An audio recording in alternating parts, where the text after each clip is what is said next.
Now, with the market looking so buoyant, will investment banking activity pick up a great deal? That's basically the question that we are going to be asking. And this is an exclusive conversation with Ramesh Srinivasan, Managing Director and Chief Executive Officer at Kotak Investment Banking. He's with us right now. Ramesh, good morning. Great to have you with us here. Thanks very much for your time.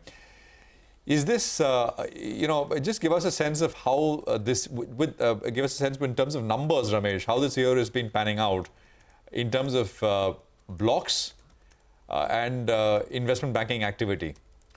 What is this looking as compared to the previous year? And two, will we see a lot more blocks, a lot more monetization with markets and stock values at pretty much all-time highs in a lot of companies and a lot of businesses? Go on. And I'll put this in context. So we had a muted first quarter of CY23. I'll start with capital markets. And then we saw two reasonably large IPOs, one from Mankind, the other from Nexus. Both received good subscription, traded up well. In general, that's good for primary markets. Additionally, if you take the last 3 to 4 months, particularly from March, we have been seeing close to $1 billion of sell downs, both by promoters and financial investors, $1 billion on an average every month. So that's also kept the markets active. In my judgment, first talking about the outlook and the primary markets, I think companies which have demonstrated profitability track record have got good growth prospects. I actually think there is a window available for them to get listed. However, I will caution that investors are expecting healthy discounts, so that has to be kept in mind. And I expect the sell down activity to continue to be quite robust. This is the question you asked. Many institutional investors, both local and global, are actually preferring to stay with companies with listed track record as opposed to new IPO bets. And if you look at the sell down of close to $6 billion that's happened in the first 5 to 6 months of this year, 1.7 billion have come from promoters who have done the offer for sale to meet their minimum public shareholding or delever themselves. And the balance have actually come from financial investors. I want to underscore the point of sell down by financial investors. This is important on two counts. One, this is also building to the liquidity of the capital markets on these stocks, which is very critical for a great market. And secondly, to the extent that they're able to divest and gradually monetize their holding, it also spurs them to do more investments. So in a general way, if you notice, this is pretty much the trend that we see. I expect, I'll just take a second more, a little longish answer. Please bear with me. I also expect QIP issuances to happen maybe post the elections, some of it maybe before. But if you recall, 2020 witnessed a record boom in QIP issuances from the financial sector. And in addition to the financial sector, I expect real estate, consumer, healthcare, and infra to be active as far as the primary markets and general sell downs are continuing. And last but not the least, I was looking at the data for calendar 22 to today, and 26 of the 35 IPOs are in the green, giving returns to investors, which is very critical for a robust market. So all in all, I expect that it's going to be a gradual uptake. There's a lot of documents which have been cleared waiting to happen. And as we see the bottoming of the rate cycle and people get comfortable, new money will also come into IPOs. Okay, since you said the word IPO a couple of times, I just want to take that discussion forward. There's been some good success up until now this year, right? There's the Mankind IPO, you had the Nexus REIT as well. Do you see a big primary market revival? And if yes, what could the quantum look like in this year for the rest of the calendar year? And, where are your sights set now? So I would answer this in the following way, that Mankind, Nexus, and a few other IPOs were necessary catalysts, but probably not sufficient catalysts for a runaway primary market.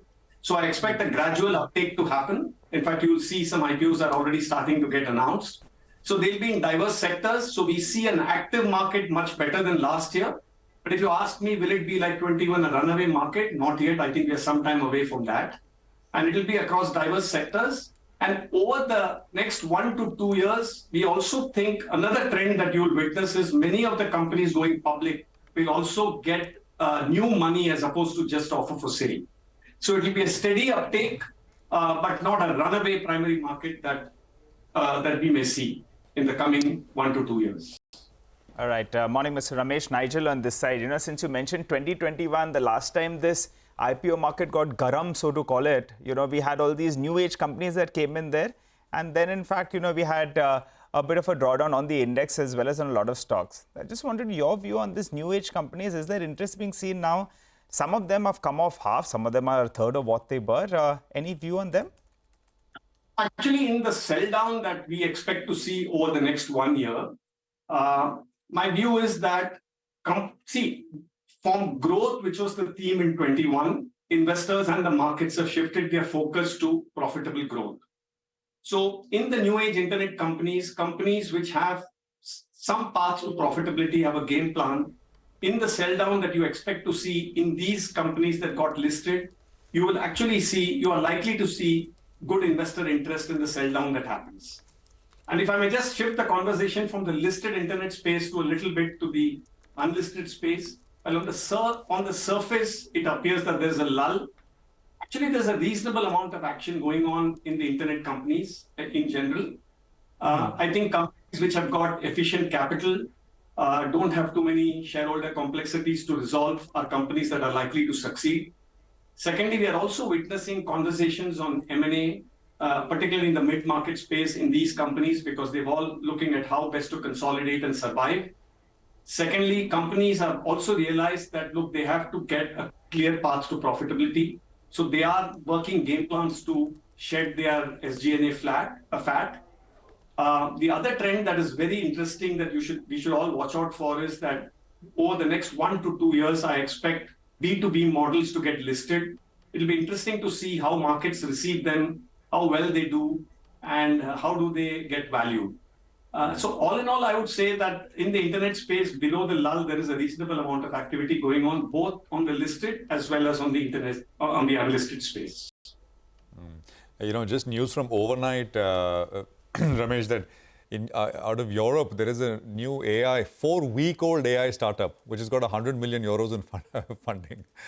The largest amount of seed funding in Europe. Will be any AI companies in the pipeline here? I think there are early stage AI conversations going on. So you will see next year or so that they'll all get funding, clearly even from India or Indian origin. Okay, got it. Just one more point. I don't know if you have a view, because you speak with investors of all hues and shades. This entire ditching China and looking outside. We kind of highlighted this, I remember, last year. But one is starting to hear a lot more around this. I mean, Sequoia, I think there was one other large fund. But is that something you hear quite a bit as well? And so we'll see those investors coming both in the primary and secondary markets? So, I won't comment on anything specific, but I'll say that if you look at from a secondary market perspective, Jan, Feb, March, there was a reasonable amount of China trade because the valuations were very attractive. India, continuing to be an attractive destination, but investors have always commented that the valuations are always a bit stretched. So I would say that if you look at, in context, the China trade today over a few months back, probably the interest has slackened a little. If you look at the FDI inflows into India in recent months and recent weeks, it's been robust. So with the sell down, the IPOs and the interest that FDI investors are showing, I think that's keeping the market stable. So really, that's the context on which we should view the question that you've asked on China versus India. All right, we'll leave it at that, Ramesh. Thanks a lot for joining in.